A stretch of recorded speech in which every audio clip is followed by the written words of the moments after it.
Hello दोस्तों, अगर आपने हमारा पिछला वीडियो देखा है तो उसमें आपको पता चला होगा कि द एग्जॉर्सिस्ट मूवी एक रियल बेस्ड स्टोरी है, जहाँ एक रोलैंड डॉय नाम का लड़का शैतानी ताकत से जूझता है। उसके परिवार ने उसे बचाने के लिए चर्च के पादरी को बुलाते हैं, जहाँ रोलैंड पादरी को देखते ही लैटिन भाषा में कुछ बोलने लगता है जो उसने कभी सीखी भी नहीं थी। ये सुन के पादरी डर जाता है। अब आगे एग्जॉर्सिज्म करने से पहले विक्टिम की मेंटल और फिजिकल हेल्थ चेकअप करनी होती है, ताकि एग्जॉर्सिज्म के बाद पता चले कि विक्टिम ठीक हुआ कि नहीं। इसलिए रोलैंड को जॉर्ज टाउन यूनिवर्सिटी हॉस्पिटल में ले जाया गया, जहां उसकी देखभाल हो सके। एग्जॉर्सिज्म के पहले पड़ाव में रोलैंड को बेड से बांधकर सुलाया था। एग्जॉर्सिज्म शुरू होने के बाद बीच में से अचानक रोलैंड उठा और सारी रस्सियां छुड़ाकर पादरी पर हमला कर दिया। रिपोर्ट के मुताबिक एग्जॉर्सिज्म के दौरान रोलैंड के शरीर में अपने आप खरोंचें आने लगी, जैसे कोई जानवर ने अपने नाखूनों से खरोंचा हो। एग्जॉर्सिज्म 5 दिन तक चला। एग्जॉर्सिज्म के आखिरी पड़ाव में खरोंचे अक्षरों में बदलने लगे और एक शब्द बना उसकी छाती पर, लुइस। हॉस्पिटल से घर ले जाते वक्त रोलैंड के माता पिता ने चर्च जाने का तय किया, ताकि उनके बच्चे पर बैप्टिज्म कर सके। क्रिश्चियन धर्म में बैप्टिज्म किया जाता है, जिसमें व्यक्ति के सिर पर पादरी होली वाटर यानी पानी छिड़कता है। ये करने से आत्मा शुद्ध हो जाती है और चर्च उस व्यक्ति को अपना लेता है। पर बीच रास्ते ही रोलैंड अपने अंकल से बोलता है कि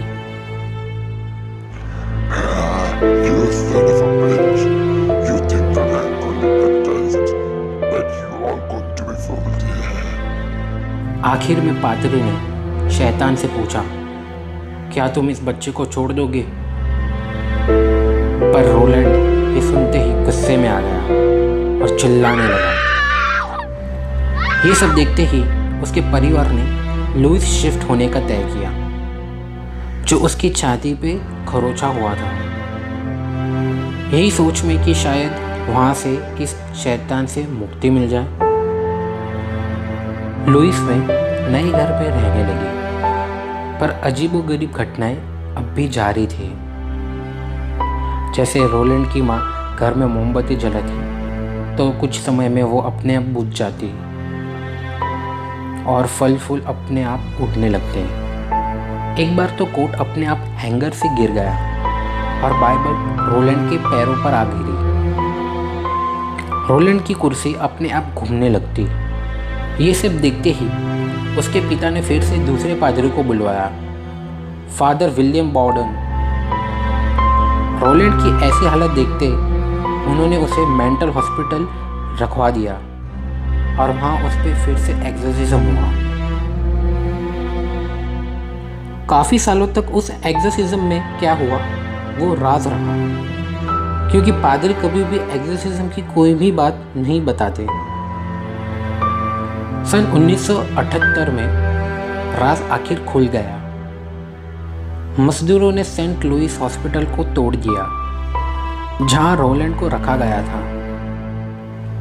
हॉस्पिटल को तोड़ते वक्त एक टेबल के ड्रॉअर में एक किताब दिखी।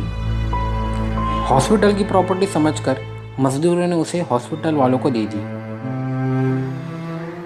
हॉस्पिटल के सुपरवाइजर ने डायरी पढ़ते ही उन्हें पता चल गया कि ये डायरी रोलैंड डो के एग्जॉर्सिज्म से जुड़ी है।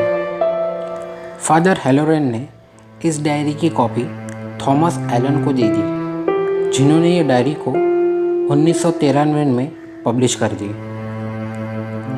यही एक पब्लिक रिकॉर्ड बचा है जो सेकंड एग्जॉर्सिज्म की पूरी जानकारी रखता है। फादर बॉर्डन ने ये पूरी जानकारी दी। तब उस समय फादर हेलोरेन ने, जो बहुत ही बड़े पादरी थे और साथ ही रिटायर्ड फुटबॉल प्लेयर, उन्होंने रोलैंड पर एग्जॉर्सिज्म की। डायरी के मुताबिक रोलैंड के शरीर में खून निकलने लगा। उसके शरीर में 30 खरोंचें थी जो हेल और हेलो जैसे शब्द बनती थी। रोलैंड चीखता चिल्लाता था। फादर उसे पूछते, कौन हो तुम? तो रोलैंड भारी आवाज में चिल्लाता और सभी पर उल्टी कर देता और हंसता। एक रात फादर बॉर्डन रोलैंड से बाल बाल बचे। बेड के कुछ ही दूर वो खड़े थे अपनी किताब लिए हुए कि तभी रोलैंड उन पर झपटा। किताब के कारण ही फादर बच गए, पर रोलैंड ने वो किताब कुछ ही सेकंड्स में पिघला दी अपने हाथों से। ये देखते ही सभी बहुत डर गए। रोलैंड एक्सोर्सिज्म के दिनों सुबह से शाम तक नॉर्मल रहता, स्टाफ के साथ खेलता, कॉमिक पढ़ता, पर रात होते ही अजीब ही बर्ताव करता। अप्रैल 18 को फादर बॉर्डन ने रोलैंड के ऊपर क्रूसीफिक्स रखा और 5 लोगों को उसे पकड़ने कहा। रोलैंड काफ़ी गुस्से में चिल्लाने लगा। तब फादर ने उसे पूछा, कौन हो तुम? तब रोलैंड बोला, ये सुनते ही फादर ने उसे कहा, मैं तुम्हें आदेश देता हूँ कि तुम इस बच्चे के शरीर को छोड़ दो और चले जाओ। कुछ ही देर में रोलैंड शांत हो गया और चेहरे पर मुस्कुराहट आने लगी। फादर ने उससे पूछा कि क्या कुछ तुम्हें याद है? तुम्हारे साथ क्या हुआ था? तब रोलैंड उस बात से अनजान था। कहने लगा, मुझे कुछ भी याद नहीं। फादर ने उसके बॉडी पर देखा, खरोंचों से एग्जिट लिखा हुआ था जो कुछ सेकंड्स में गायब हो गया। फिर कुछ दिनों बाद रोलैंड का वापस से बैप्टिज्म किया गया। अब रोलैंड ठीक हो चुका था, तो इसीलिए उसे हॉस्पिटल से भी डिस्चार्ज कर दिया। तो ये थी एक्सोर्सिस्ट की रियल स्टोरी। अगर आपको ये स्टोरी अच्छी लगी हो तो प्लीज़ लाइक, शेयर और सब्सक्राइब कीजिएगा हमारे चैनल को।